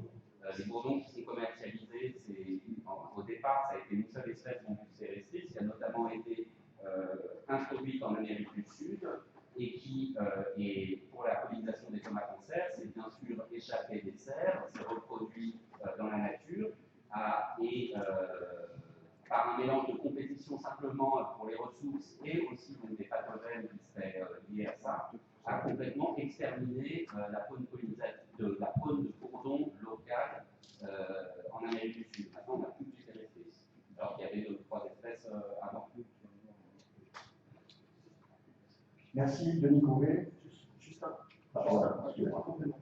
Pour l'évolution de la flore, c'est un très bel exemple qui a été fait sur le flox.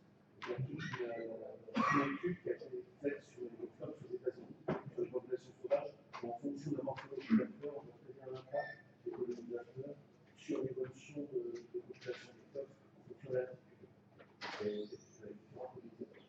Votre question au niveau de la domestication, c'était par rapport aux des plantes, au niveau des plantes, oui, alors j'ai montré l'exemple du cotonnier, vous avez clairement l'exemple d'une plante qui est strictement entérophile, qui, sous l'impact de la sélection, devient capable de pollinisation passive.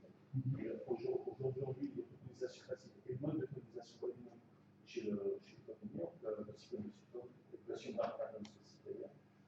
Et vous avez aussi des cas, je pense, au cas de la férole, où je me rappelle que c'était de même, je crois, la personne qui bossait à l'INRA de même sur la sélection de la férole, ça avait montré en fait qu'il existait une gamme de différents variétales des espèces chez lesquelles l'autopollinisation passive est franchement dominante, d'autres chez lesquelles la pollinisation par des insectes est dominante, et selon le milieu dans lequel elles se trouvaient, selon l'environnement, en fait, il y avait des espèces autogames qui donnaient le meilleur rendement, mais en situation où il y avait beaucoup d'insectes pollinisateurs variés, parce que les micro-organismes à l'environnement, là c'était des espèces allogames, enfin des variétés allogames.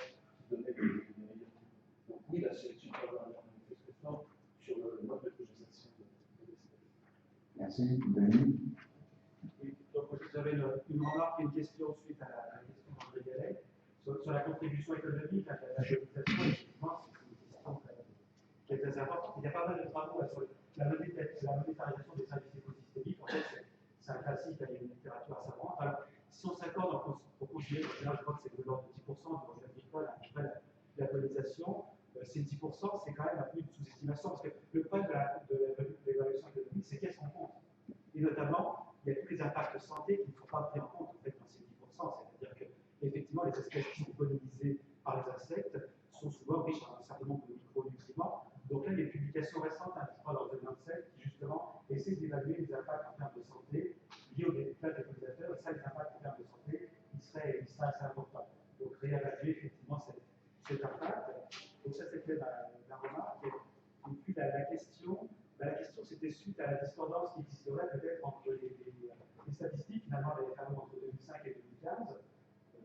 Ça serait peut-être assez inquiétant, c'est-à-dire que, est-ce que ça veut dire qu'effectivement la contribution des orthologies a diminué de 10% en 10 ans, qui effectivement serait une application, ce qui serait logique d'un certain point de vue, lié à la crise des pollinisateurs, et est-ce que du coup, ce ne serait pas mal justement de commencer à regarder justement ces contributions, ces variations de contribution dans le temps, effectivement, des contributions ortholophiles, et de traduire ça en termes effectivement de perte, en termes économiques, mais aussi en termes de santé. Merci. Je ne pense pas, parce que la FAO est partie prenante du rapport de l'IPBES, qui reste sur ces chiffres de plus d'un tiers de la production alimentaire mondiale qui dépend de l'activité pollinisatrice des insectes. Merci, on va prendre une dernière question. Jean-François Colomer.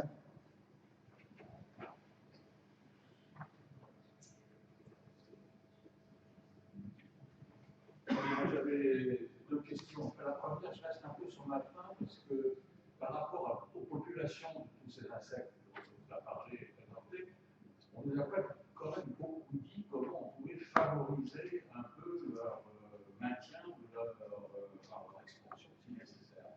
Et donc, je m'interroge, deuxième question, sur le fait qu'on a réfléchi dans cette académie au fait qu'il y avait un déficit énorme de formation en entomologie en France. Donc je pense que les deux choses sont réunies et j'aimerais bien avoir des orateurs sur ces deux points.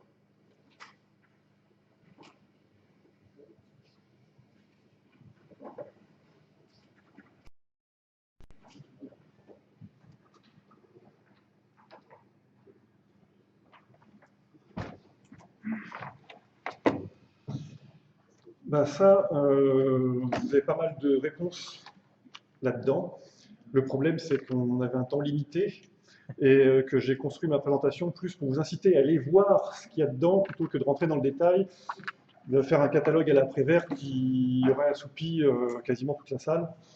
Donc, voilà. Donc, je vous invite à aller voir dans ce document, mais en gros, c'est des choses qu'on retrouve classiquement aussi concernant la biodiversité de façon générale. C'est favoriser la diversité végétale, la diversité des assolements. Après, vous avez le rôle important des haies, de tout ce qui est bosquet, conserver les milieux semi-naturels. Vous avez tout ce qui est histoire de taille de parcelles. Moins les parcelles sont grandes, plus vous avez de bordures, et ça, globalement, c'est favorable. Surtout si en plus, donc vous incluez dedans des bandes enherbées et fleuries pour les insectes. J'ai des choses que j'avais tout à l'heure en tête qui m'ont échappé. Donc il y a tout un catalogue de choses concrètes qui sont proposées que vous trouvez dans le document.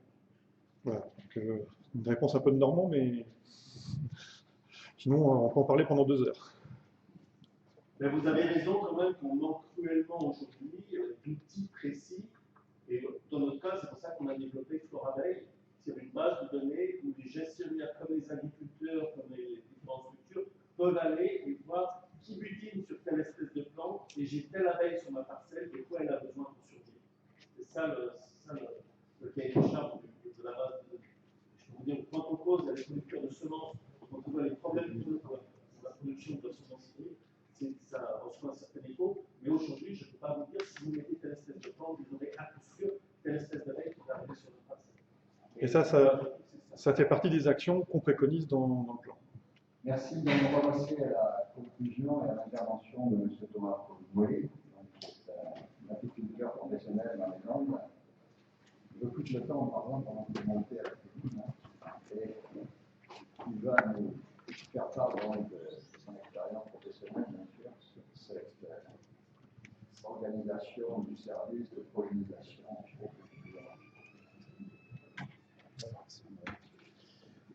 Oui, bonjour, merci pour cette invitation.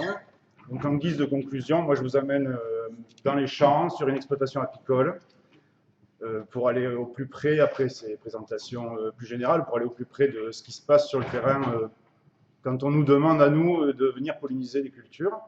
Apparemment, il y en a qui y trouvent leur intérêt de nous demander ça. Donc, je me suis appuyé sur 2 exemples, puisque c'est mes 2 expériences professionnelles d'exploitant agricole. Je me suis appuyé sur la première ferme où j'ai travaillé, qui était celle que j'ai montée en Lot-et-Garonne, où j'ai levé 400 colonies d'abeilles en production de miel, mais aussi en service de pollinisation. C'est une terre, le Lot-et-Garonne est une terre où il y a beaucoup de demandes de pollinisation. Donc je pollinisais du prunier dente, des pommiers, du colza semence, du melon semence, du maraîchage, des parcelles de maraîchage évidemment, et du tournesol semence.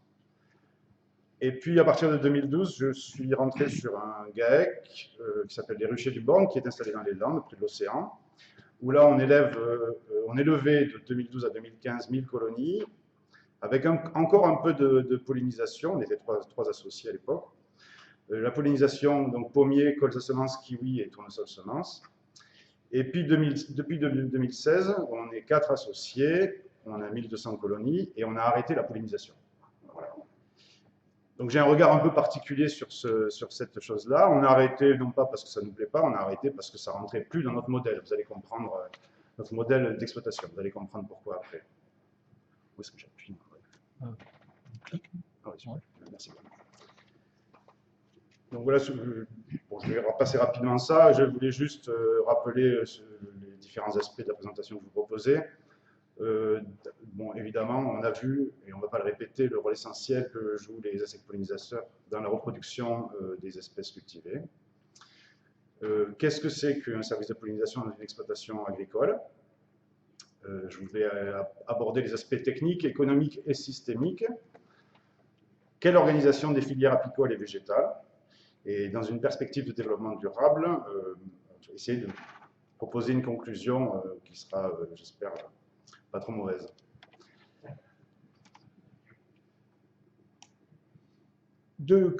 quand on est exploitant apicole comme moi, les questions qu'on se pose quand on aborde cette question de la pollinisation, c'est quels sont les besoins des agriculteurs. Hein. C'est tout de suite ça, c'est-à-dire j'ai tant d'hectares à polliniser, qu'est-ce que tu m'amènes comme ruche quoi?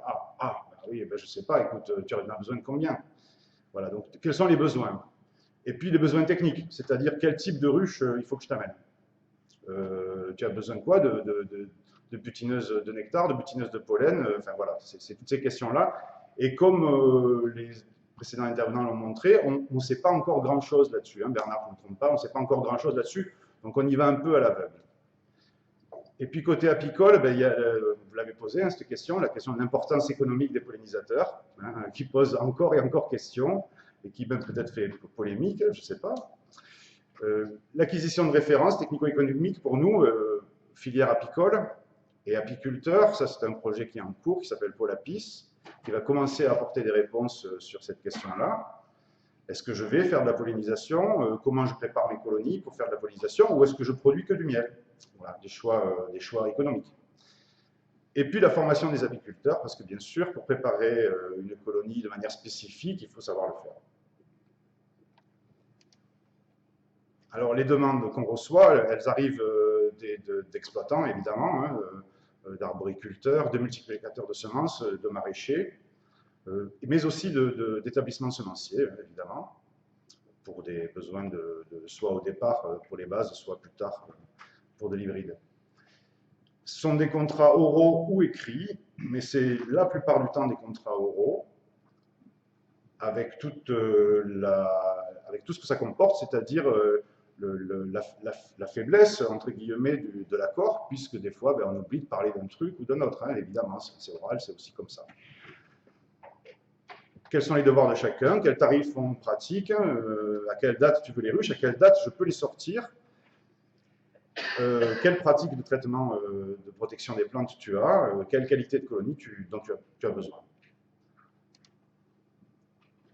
Alors, je me permets de rentrer tout ça dans un plan plus large. Qu'est-ce qui se passe sur une exploitation apicole au printemps, puisque la grosse demande de pollinisation, c'est au printemps, évidemment, sauf pour le tournesol semence qui vient un peu après. Mais donc, qu'est-ce qui se passe au printemps sur une exploitation? Dans quoi arrive cette demande de service de pollinisation? Ben, au printemps, on fait le bilan de l'hivernage. Donc, on va faire le tour de toutes nos ruches et puis on va commencer à les classer. On les classe les ruches mortes, les ruches malades, les ruches bourdonneuses, les ruches orphelines qui n'ont plus de reine, et puis des ruches qui n'avancent pas. On a aussi ça aujourd'hui. Et puis après, celles qu'on garde, on va les classer en faibles, moyennes et fortes, et on va leur faire des circuits différents.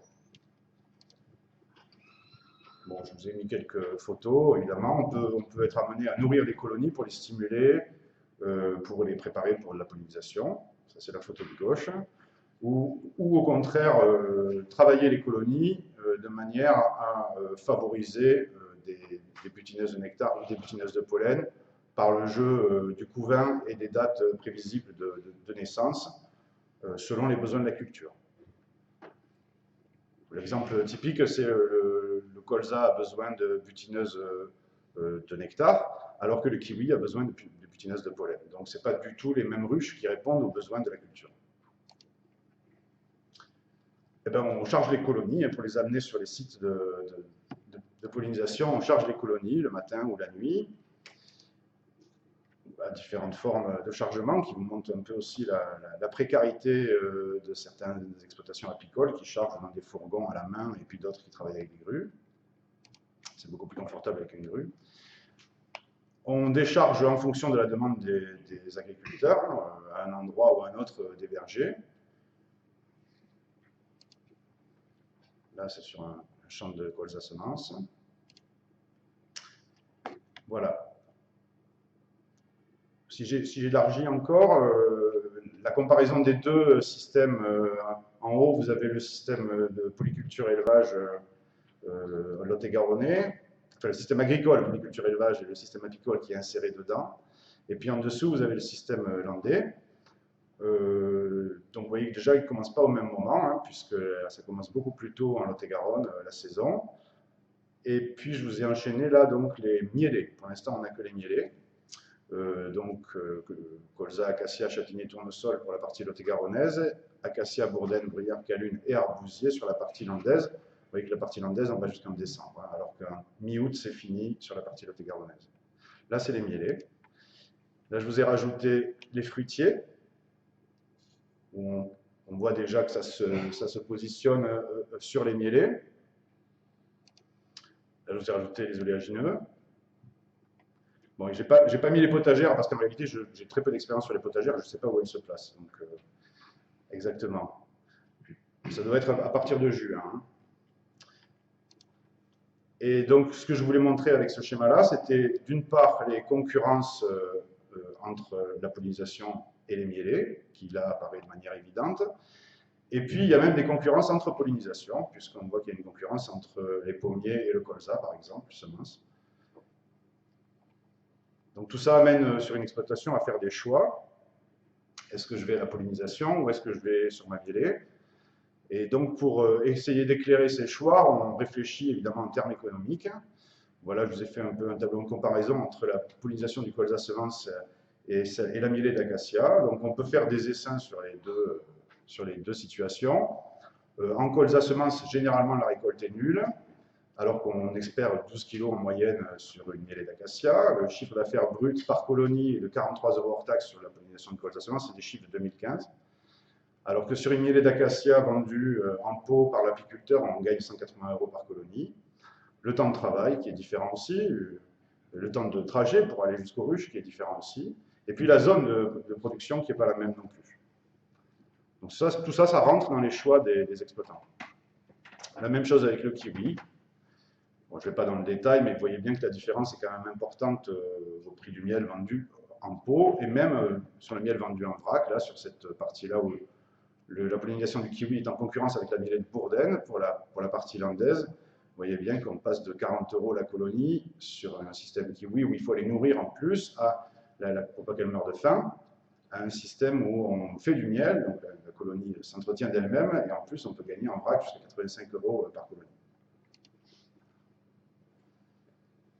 Bon, je vais le dire, je pense qu'une bonne partie du service de pollinisation effectué par les apiculteurs aujourd'hui est plus un acte social qu'un acte économique. C'est-à-dire que c'est une façon d'être reconnu au sein du monde agricole comme étant des acteurs du monde agricole. C'est aussi chez des copains qu'on va faire de la pollinisation. C'est des copains du rugby, des copains, les enfants sont à l'école ensemble, etc. On est inséré dans le milieu social, donc il y a une pression sociale quand même aussi. Toi, tu sers à quoi, toi? Si tes abeilles font de la pollinisation, il va bien falloir que tu nous les amènes. Mais c'est pas que ça quand même. Hein. Bon, on y trouve notre compte quand même aussi, évidemment, économiquement, parce que ça nous permet de faire varier les circuits de nos colonies et donc de mener des cheptels plus gros. C'est-à-dire qu'on va pouvoir étaler le travail en diversifiant les circuits de nos colonies. Cependant, on reste quand même avec une conduite des colonies généralistes, c'est-à-dire non spécialisées dans la pollinisation, c'est-à-dire des colonies qui ne sont pas forcément au top niveau par rapport aux besoins des cultures pour lesquelles on les déplace et pour lesquelles elles sont présentes sur les parcelles. Par manque de connaissance des besoins de la plante, hein, c'est uniquement ça. S'il faut préparer des colonies, je pense que techniquement, on est tout à fait capable de mettre en place des systèmes qui permettent de préparer les colonies pour qu'elles soient très efficientes. Avec évidemment toujours les pollinisateurs sauvages à côté, hein, ça je ne change pas les choses. Encore dans tout ça, il faut bien comprendre qu'un des trucs très importants pour une exploitation, c'est avec les taux de mortalité qu'on connaît, c'est le renouvellement du cheptel. Et quand on place le renouvellement du cheptel sur le calendrier de l'année, vous voyez où il tombe. Il tombe en plein dans les questions de pollinisation et de début de production de miel. Rappelons hein, que ce sont des sources ETSAP et Pilobi, que 15 à 20% des colonies sont des non-valeurs en sortie d'hiver en ce moment, en moyenne, et qu'on a aussi 15% de pertes estivales en France. C'est les chiffres en France. Hein. Donc le renouvellement du cheptel, c'est vraiment la clé de la pérennité de la réussite économique d'une ferme apicole. On peut peut passer vite ça si vous voulez. Qu'est-ce que c'est faire des essaims? Qu'est-ce que c'est renouveler un cheptel? C'est faire des essaims, c'est élever des reines, c'est introduire des reines dans des colonies orphelines, c'est changer des reines sur le déclin. Voilà, c'est une série d'actions techniques possibles qu'on a pour maintenir notre cheptel ou l'augmenter selon les objectifs de l'exploitation. Pour le plaisir et pour s'évader, hein, on est dans la conclusion, j'ai mis quelques photos. Là, on est dans la forêt landaise, on est au bord d'un champ de colza à semences, et nous avons des colonies qui sont en plein développement, vous voyez là, on voit bien les mâles sur les cadres de couvains, qui sont en plein développement et qui ont besoin qu'on les calme, sinon elles essaiment et elles s'en vont. Donc, on détruit les cellules royales, ou bien on fait des essaims pour calmer la colonie. Donc après les enjeux économiques du service de pollinisation, il y a évidemment des enjeux environnementaux. Bon, ça a déjà été bien dit précédemment. Les pratiques phytosanitaires ou la qualité des ressources jouent évidemment aussi sur nos colonies. Ça peut toucher les butineuses, ça peut toucher les colonies et ça peut toucher la qualité des ressources aussi, évidemment.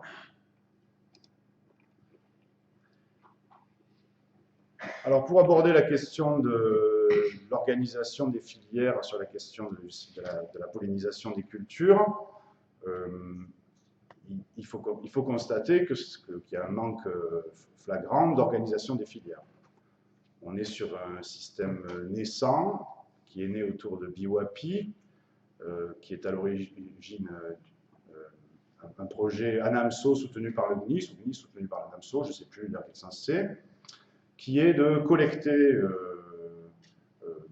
de créer un lieu de rencontre virtuel entre les apiculteurs et les besoins en pollinisation des cultures oléoprotéagineuses. Tout ça, ça se base sur une charte qui est le cœur de BIWAPI, et la charte définit quelles sont les attentes que l'on a de part et d'autre.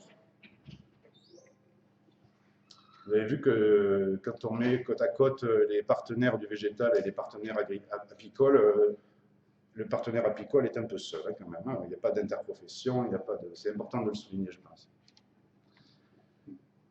En termes je voulais aborder, peut-être certains d'entre vous ont vu ce film qui donne une certaine image de la pollinisation, qui s'appelle Des abeilles et des hommes, qui se passe, alors là, ça se passe aux États-Unis, sur les amandiers, et il y a ce passage qui nous hérisse les poils à chaque fois qu'on le voit, mais qui est à remettre évidemment dans le contexte américain. Hein, ce qui est très amusant, c'est que cet apiculteur-là, on ne le voit pas, mais au-dessus de son rétroviseur intérieur, il a un autocollant de l'armée du salut. C'est assez rigolo, mais voilà sa culture à lui, c'est ça. Écoutez, vous entendez ça, il est assis dans son véhicule et il s'est arrêté devant un paquet de ruches. Vous entendez ça, et on entend le bruit des abeilles qui volent. C'est le son du pognon, le bruit des billets de banque fraîchement imprimés. Les abeilles et les amandiers. Et puis, il continue parce qu'il y a un tracteur qui passe et qui traite les amandiers, même sous ses ruches. Et nous avons conclu un pacte faustien avec les cultivateurs d'amandes, il dit. Nous sommes bien conscients qu'avec les vergers d'amandiers, nous courons des risques, mais c'est aussi... Ah, tiens, il y a un antivirus. Tu reportes. Nous sommes bien conscients qu'avec les vergers d'amandiers, nous courons des risques, mais c'est aussi une opportunité parce qu'ils payent bien, vous savez. Ce n'est pas un secret, nous avons 4000 ruches ici, et à 150 $ la ruche, ça fait 600 000 $ pour moi, je vous jure que ça compte. Pourquoi j'ai mis cet exemple-là? Parce que il ne faut pas se tromper, c'est pas ça en France. Ce n'est pas la culture des apiculteurs. Je ne suis même pas sûr que ce soit la culture du monde végétal non plus d'ailleurs. Et donc, bon, c'est pas quelque chose qu'il faut retenir pour nous ici, je ne crois pas. Ce qui compte, c'est la compréhension. Qu'est-ce qui a marché dans BIWAPI? C'est la compréhension des besoins réciproques. Les producteurs de semences oléagineuses voulaient des ruches de qualité. Ils en avaient marre d'avoir des caisses vides ou pas assez dynamiques. Et les apiculteurs voulaient une assurance concernant l'utilisation des produits phytosanitaires pour être dans une situation où ils ne se retrouvent pas, leurs colonies ne se retrouvent pas impactées. Et le dialogue a été difficile, ça a duré 2 ans, mais il a été possible. Et donc, on a abouti à cette charte.